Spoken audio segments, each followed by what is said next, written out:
Yo,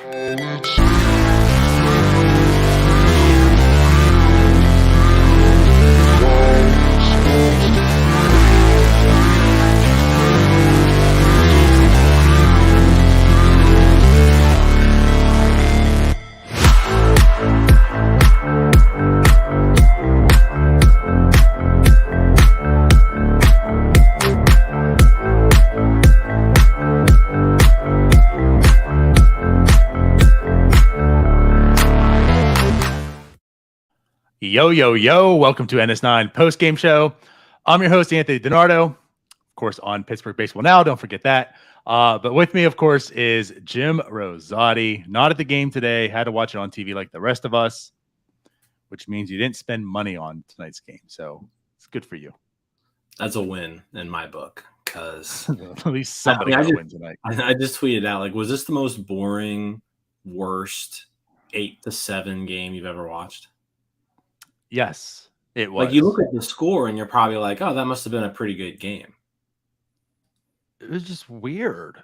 I mean, you're right. Up until literally 7 minutes ago, live right now, as at this moment, I was completely bored. Now, mind you, I'm tired today. Okay, I'm a bit tired. So that adds to it. But I had a hard time, like, really watching this game. I was zoning out. And, I mean, not to put too much on blast, but it was kind of it's a bit of a challenging broadcast as well. So there wasn't a whole lot keeping you excited. The play of the game was pretty boring. Even I feel like if you're a Phillies fan, this felt like it was a boring game for you. I mean, Adams, your boy Adams here, he's a Phillies fan. Was this exciting for you even? Yeah, it was a pretty boring game. I would imagine if you were a Phillies fan, you liked it. At the end, you know, you've got Familia trying to blow a 6-run lead in the 9th inning. So, yeah, it was pretty bad for both teams. But, yeah, I mean, even with that little flurry there the Pirates had in the 9th, at no point did they have a better than 12% chance of winning.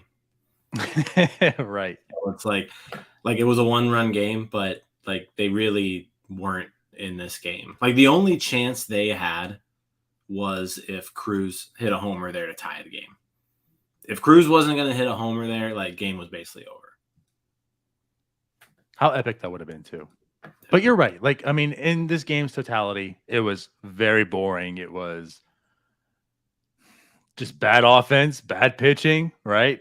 Not so much bad defense. At least they had that going today. The defense was fine.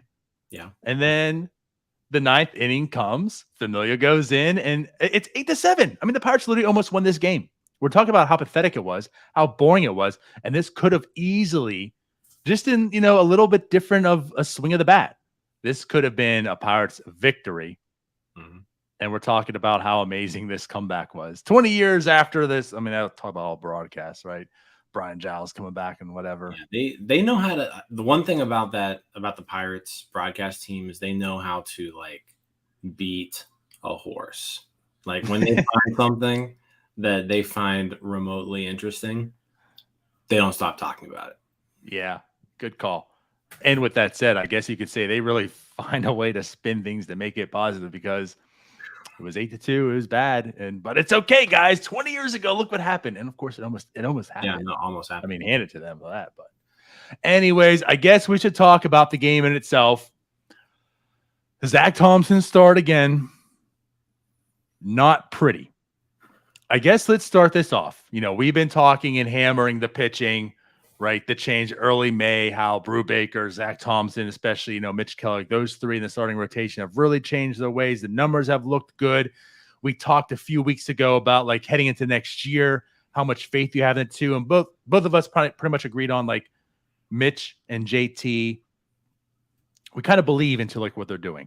But Zach Thompson was kind of like, I'm not too sure. I mean, look at the FIP, look at the peripherals, didn't really align to, like, the ERA and such. And his past two starts have been pretty pathetic. And so, again, today he gets hit really, really hard again. I mean, ultimately, Zach Thompson does go 5.2 innings, gives up 7 earned, 1 home run, 11 hits. By the way, 1,100 miles per hour or higher. exit velocities. It was a hit parade. Yeah, it was a lot of hits, and that's 20 hits off of him in the last 2 games for him. It's not success. Back-to-back 7-run performances. Yeah, and his July earned run average is now sitting at 6.33, right? And I feel like, a week ago we were talking about, how Zach Thompson was getting pretty good results recently. And so he flipped the script there pretty quickly. His season ERA now up to 5.09. So yeah. All the good things we were saying about Zach Thompson's results, but they weren't necessarily lining up with what we saw. We're now seeing a bit of regression. It looks like, right? Because he was getting hit hard all night tonight.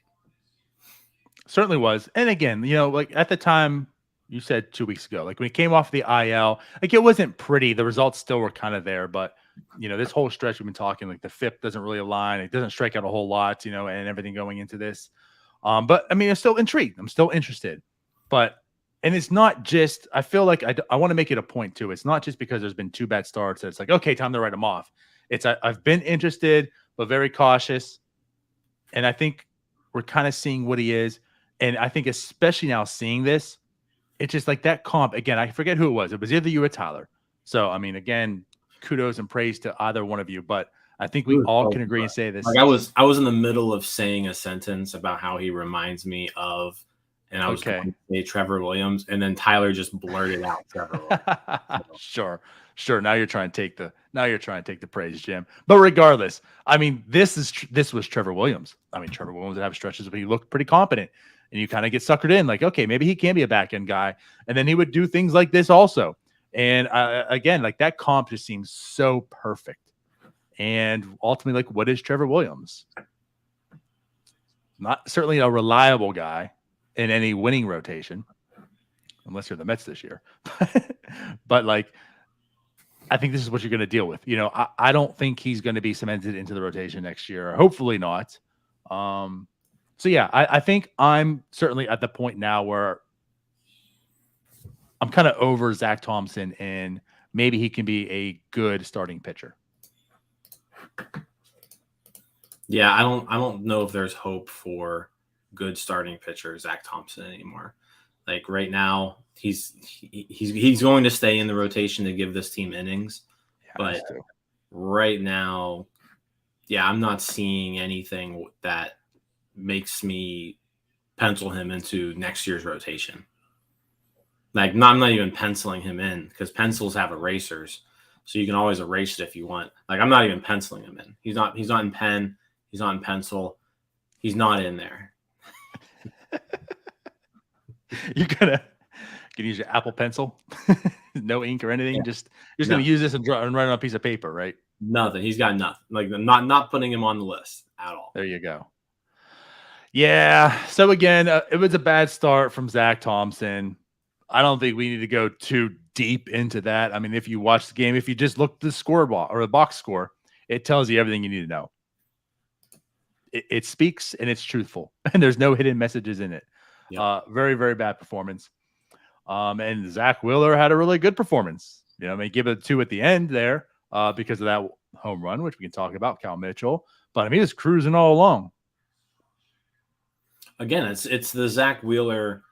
When I bet on him, he does poorly. When I don't bet on him, he does good. I didn't bet on him tonight, so there you go.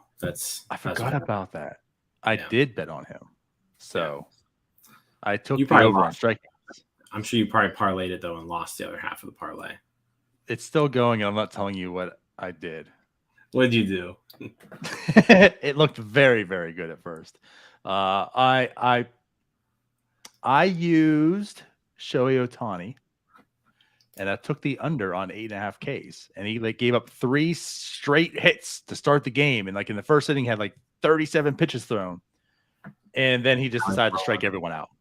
So he's got 5 and 3, but he's also got a 55 pitch counts in 3. So I'm just hoping it gets yanked quickly. But anyways, we don't need to talk about the Angels or Ohtani, especially because the Pirates aren't trading for him. So we certainly don't need to talk about Ohtani this deadline. But yeah, so back to the game. right? I don't know. Wheeler was good. Their Zach was good. Our Zach was bad. There was no offense. What about, I mean, let's talk about Stratton then. So Stratton does come in. We've kind of wavered on him, and you and I both have been like, he's better than this. He's better than this. And I think we're both on the point where he's not. He just simply isn't.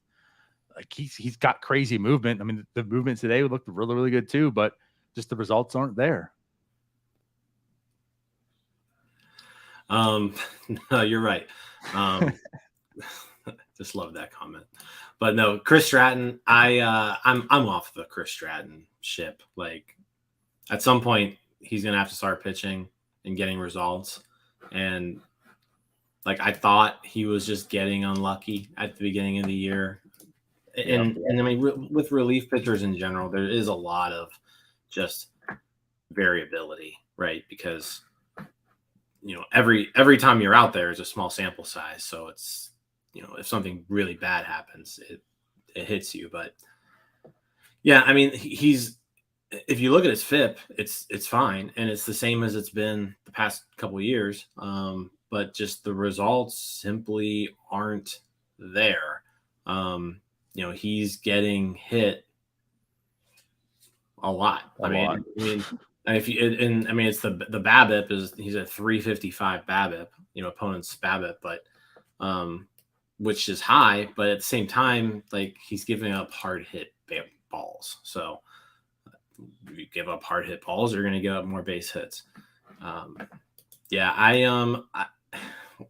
This is last year, but then he's got one more year before free agency. So you're probably still looking at him as somebody who's on the roster next year. But if he's not traded this deadline, yeah.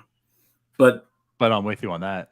But and the thing with him, like, because the FIP is good, some teams might take a stab at him because again, like relievers so volatile. Chris Stratton is certainly capable of pitching the next 20 innings and giving up, 3 runs. You know what I mean? Like he can do that. He just hasn't really shown it. But yeah, the team might take a flyer on him. I could see that. Yeah. Again, resort back to the whole fact that, I mean, Cherington was able to trade Austin Davis last year. Hey, got it right. Not Bryce. Austin Davis last year. Mm-hmm. It could happen. It's, I'm not sure people are pounding on the doors to get Chris Stratton right now. I mean, probably last year a little bit more, but I'm sure there's a team that would want him. Now, of course, the return is going to be very minuscule, but he could be traded, or at this point in time, again, you could look and say, well, heck, just go ahead and hang on to him and maybe you'll get more next year. We'll see. So the other thing because it's exactly what you're saying. Like he is a very intriguing arm. He's got stuff. Mm-hmm. But the other thing too is, he's going to pitch 60 innings this year. Like, if you do trade him and say you get nothing really for him, who are you plugging into that spot? Because there's like, I don't no. This comment right here. Holderman. Yeah. So I the guess guy that you traded for, that you put in the minors. That's true. So there's that guy. But like, it's not like there's any pitchers really in this organization that's like banging out the door to deserve major league playing time. No, you're right with that. I'll put it this. I mean, View could come up for the rest of the year. I mean, there's guys, nothing really exciting, right? I mean, that's fair to say.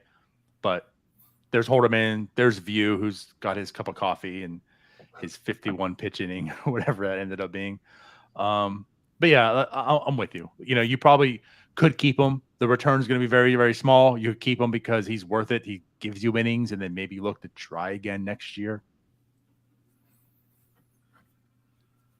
Yeah, Zach brings up, look at Holmes last year. Like last year when we traded Holmes, it was like, oh my God, we got something for Holmes. And now look at Clay Holmes. Yeah. Yeah. What's crazy is Holmes I didn't believe in.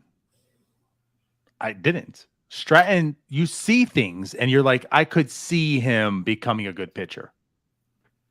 I feel like he's lost it, but there's still like there's that Kyle Crick in him. It's like I don't know what it is, but he's got some filthy stuff. But I think Holmes was kind of the same way. Like, you could see that Holmes had good stuff. Like, the issue with Holmes is just he walked way too many people. Like, as a Pirate, he's walked too many people. Right. And then he goes to the Yankees and he just learned stopped. impeccable command. And I mean, that's really the big difference. The stuff has changed a little bit. Like, he's added a little bit of velocity since going to New York. He's added some spin. But he just wasn't a good pitcher for the Pirates. Like, but the stuff was there. He just didn't execute. And Stratton, you're looking at it, and the underlying numbers show that he really shouldn't be this bad, but he is. So yeah, I could see him as an arm that teams would be willing to be like, yeah, let's try this guy out for the last couple months of this year. A team like, I don't know, the Phillies, who had Familia with a 6 ERA. Exactly. Yeah. I mean, Familia now has a 6.00 ERA for the Phillies. They're a team who probably would be fine taking Stratton on. Phillies have a pretty good bullpen outside of Familia, but yeah. It's not the old bullpen that was just atrocious a few years ago. They've built on to that a bit. It's not last year's Phillies bullpen. Right. So, okay. So, yeah, but Stratton does give up 3 hits in 1.1 innings, the earned run, 2 strikeouts. Dylan Peters comes in. Now, Peters is another guy that you and I have both talked about. He's along with that bullpen who, sure, number-wise on the year, of course, that has changed recently coming back from the IL. But numbers-wise, the numbers have looked decent for him. But like when you look at the underlining stuff, not sold on Dylan Peters. He does get the job done tonight. 2 innings, only 1 hit. Of course, no strikeouts because that's what he does. But 1 hit, no walks, no strikeouts. So he gets the job done. Yeah. He held it down. He technically, you could say he kept the team in the game because it ended up being 8-7. Yeah, it didn't seem like you kept the team in the game, but apparently he did because, yeah, I mean, I think someone mentioned, I think it was Anthony mentioned it, but like Stratton was the one who ultimately gave up the the run that mattered, which is crazy when you think of like how bad Zach Thompson was. Yeah, no one was thinking about the win at that point in time. Yeah, exactly. Nobody was. Yeah, like when Stratton gave up the 8th run, it was just like, oh well, whatever. Right. Yeah. But I don't know. Let's talk about that. The offense. I mean, of course, the lack of offense for the most part. We know your usuals: Greg Allen, Josh Van Meter, just black holes in that lineup. I think Greg Allen's 2 for 16 since his return. Josh Van Meter is just don't even talk about since his return, which is the end of June. I mean, is he batting like under 100 yet at this point in time? What's funny about Van Meter is like he hit 2 balls like on the screws today. And I think he got all of it, both of those baseballs. And neither were, 15 feet from the center field fence. I mean, he hit it to center field both times, but yeah, I mean, he hit a 98-mile-an-hour one and a 98.9 mile. So like 2 98+ mile-an-hour fly balls. Got a barrel in there, but like it just, I felt like that was like all he had. Now, mind you, this was the guy that had all the power in the minor leagues when he got sent back down as the old statesman in AAA, and of course in Arizona's system. So yeah, so intriguing to sign him and get him onto the Pirates. Well, I said trade for him, get him to the Pirates, and right. Just still no idea why he's on the team. Greg Allen also. I mean, I get okay. So the news, of course, Bryan Reynolds on the paternity leave. Bly Madris comes up. Bly Madris had not a good game either. He goes over 3. He did get the walk, but very, very bad defensive play. Basically, in the first inning, I think it was, if not the second inning. Just didn't play it right at all. Bounced off the wall. Anyways, so not the greatest game back for Bly Madris. But then, of course, Greg Allen's in the outfield too, and Greg Allen goes 1 for 4 today with a strikeout. Josh Van Meter goes 0 for 3. He did get a walk, but let's move past that. Okay, we'll move past those guys now. Some more intriguing guys to talk about. So Kevin Newman starts it off. Kevin Newman goes 2 for 4 today. He had a big clutch hit. So he is one of the biggest reasons that it was 8-7 in the 9th inning as well. But he goes 2 for 4 today. Had a stolen base. He swiped third. I mean, he hasn't been abysmal since his return, at least. Kevin Newman has a 99 weighted runs created plus this year. And he's played solid defense. He has been just fine. So I have no complaints on Kevin Newman. Like when I look at this line, like when I'm looking at the lineup, right? At least Kevin Newman is like a Major League Baseball player. You can't say that about half the lineup. You are correct. I mean, go down it. Josh Van Meter is not. Greg Allen is not. The verdict is still out there on like Madris and Mitchell. Madris is not. I mean, Bly Madris wouldn't be in the majors on any other baseball team. Very likely, right? I mean, again, I'm all for the team giving him a shot. You know, I had no issues. Like, don't take me as bad at that. Like I'm fine with him being on the team right now because right. Like, what else are we gonna do? But I have little faith in his future as a major leaguer, though, as well. I think we're both kind of in line with that. And Cal Mitchell as well, but also because some people were saying too, like, why is Cal Mitchell starting? And I'm okay with that also. I mean, at least he is potentially part of the future. I don't think he's going to be like an everyday player, if anything. But if anything, maybe he's like a fourth outfield or something. I mean, so let's see if he is that. I'm okay watching him play. He's had some good games. He's had some bad games, good defense, bad defense. Tonight he does hit that big home run. So like good on him for that. It was a big home run. It would have been 8-5 if not for that home run, Jim. I mean, it was 8-0 when he hit a 2-run homer. He started things off. But he had a great. This was probably the best game we've seen from him. It was just a good game at the plate. He didn't have to play defense because he can't play defense, which is good. No, I think like Cal Mitchell's ceiling is fourth outfielder. Mm-hmm. You know, so I think there's potential there for Cal Mitchell to be a major leaguer. Is he a major leaguer right now? I don't know, but I'm fine with them playing him in this circumstance. Unlike like Van Meter, like why are we playing Van Meter? Because he's another guy who doesn't deserve to be on a major league roster. 100% agree. Also, bad take. Greg Allen is not better than Ben Gamel. Stop it. Stop it. Stop it. Yeah, he's not that Ben Gamel is great, but he's adequate. I mean, he's actually a good fourth outfielder, especially on a winning team. Yeah, I mean, like, not going to hurt you with the bat. I don't know how you can argue that Greg Allen is better than Ben Gamel. I don't. They're basically the same age. Ben Gamel is a year older. Ben Gamel has basically been a league average hitter for his entire career.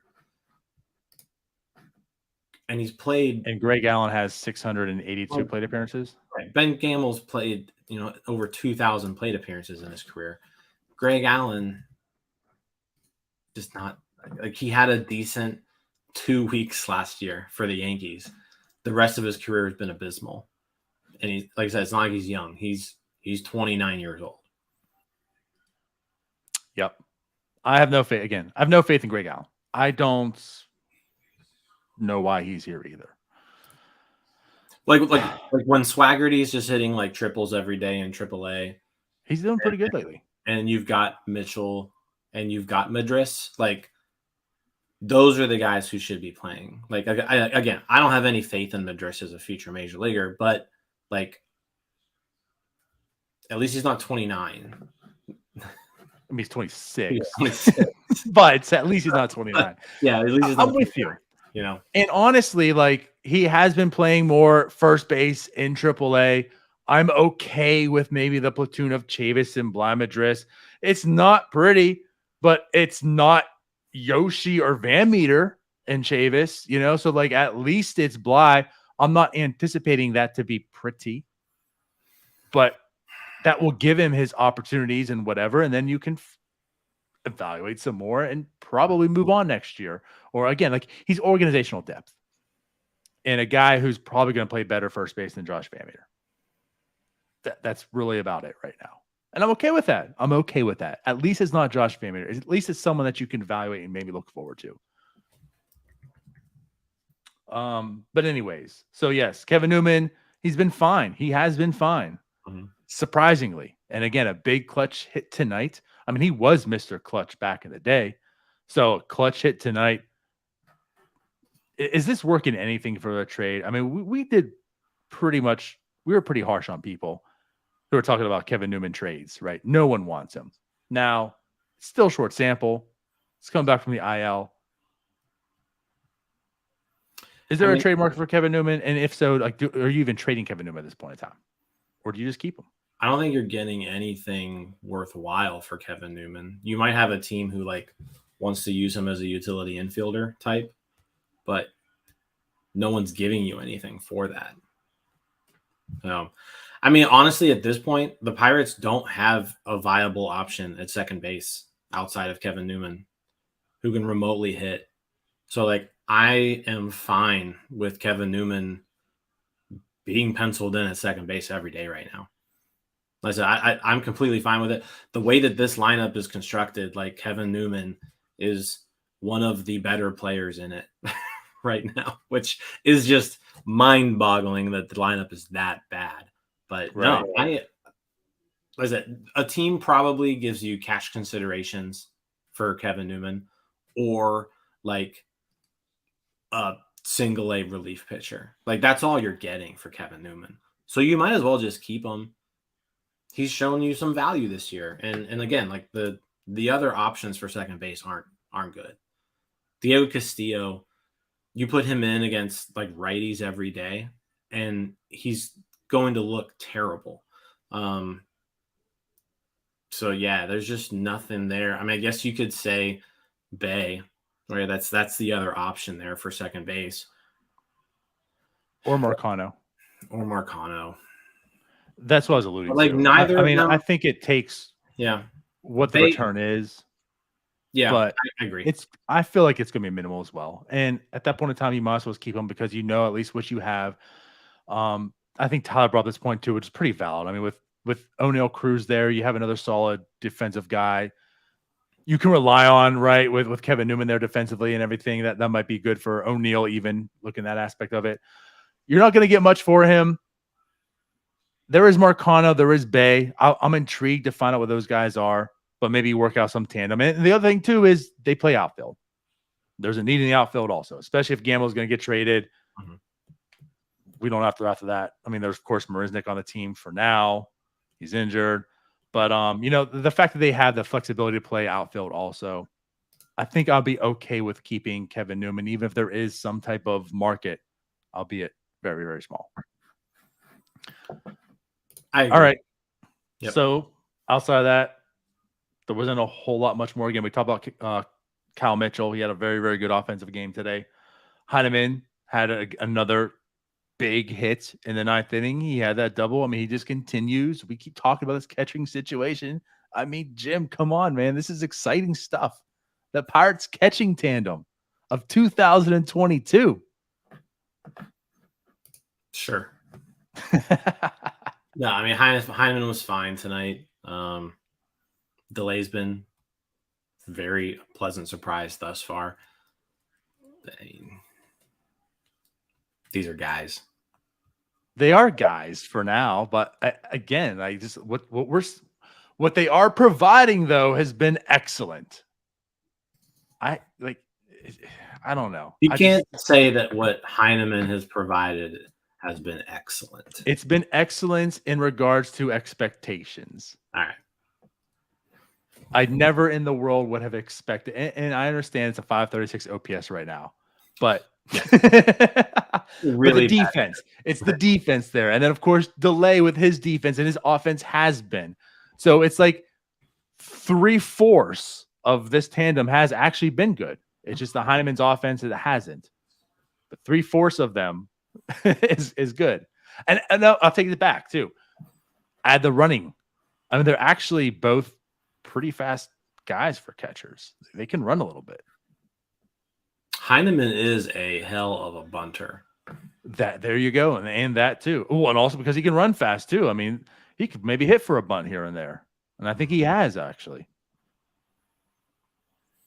Well, I mean, the good news, the Pirates now, because of those two guys, they have a positive WAR out of their catcher position. That's literally what I'm getting at. They're mean, at come on, man. 0.3, which is 21st in Major League Baseball. So look at that. They've been excellent. They've only been the 5th worst hitting catching team in major leagues, in the majors. No, that is sad.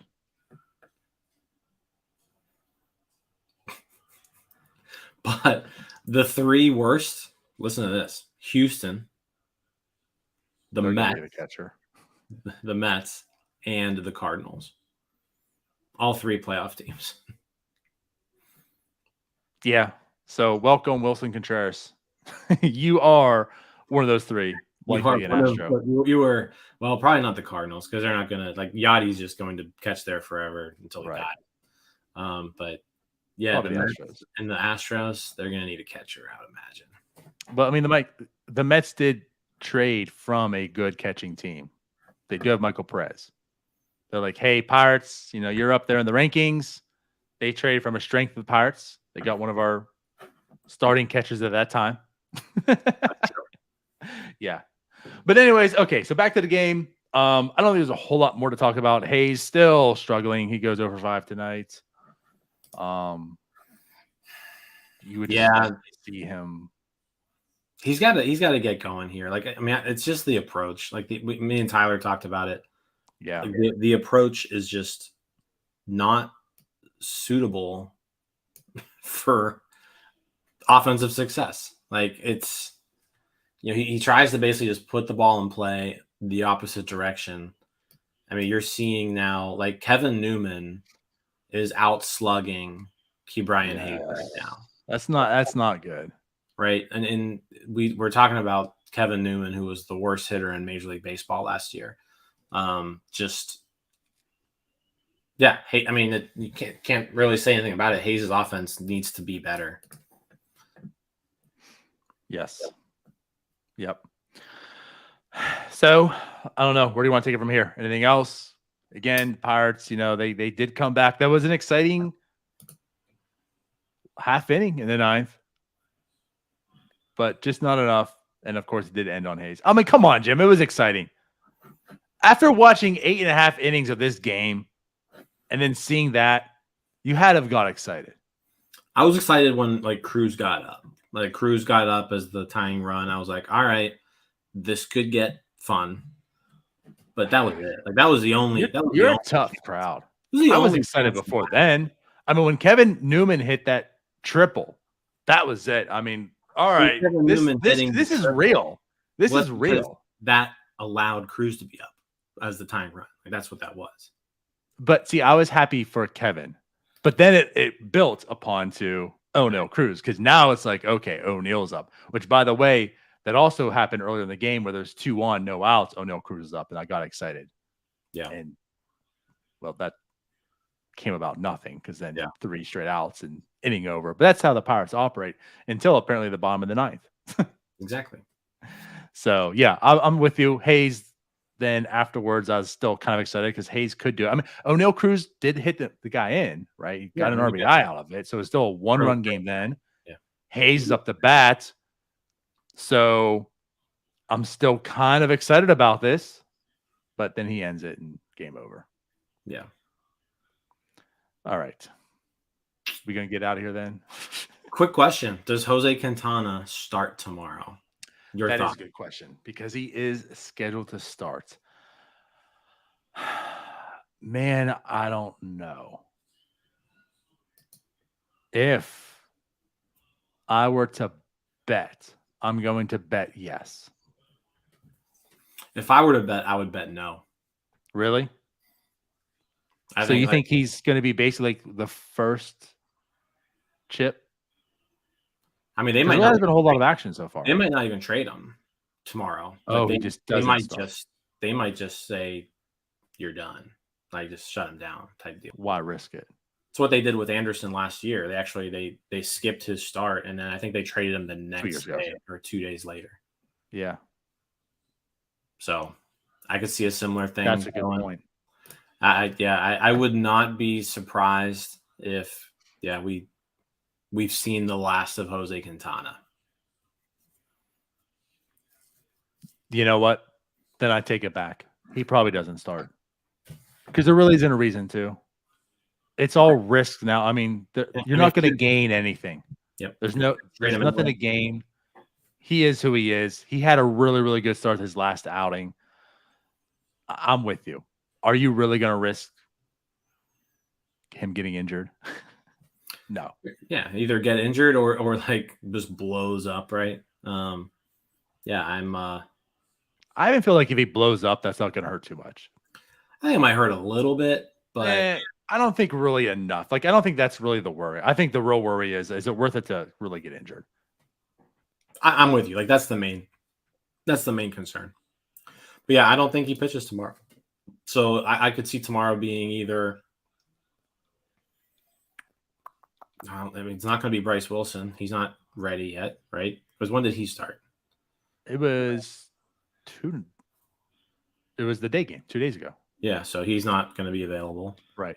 Could just be a bullpen game because you're calling anybody up from AAA to start at this point. Yeah. Yohore, I don't know what he's doing. I don't know when. Either way, I think that's probably a good bet then that he doesn't start. And then he gets traded. He will get traded at some point in time. Like, that's pretty much guaranteed money there. Exactly. All right. Well, Jose Quintana is scheduled to start tomorrow. We'll be having a post game again tomorrow. We'll see if it's going to be Quintana we're talking about or not. Anthony says Holderman will start.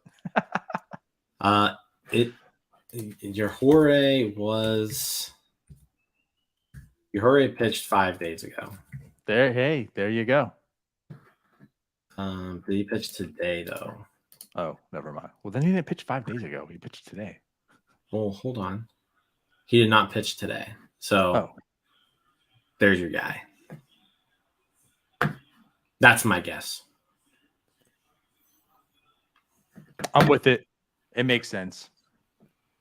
So it's probably going to be Yohore or a bullpen game or a slight chance of Quintana still, but likely not. All right. Well, good deal. So the Pirates play the Phillies again tomorrow. Still 7:00 game.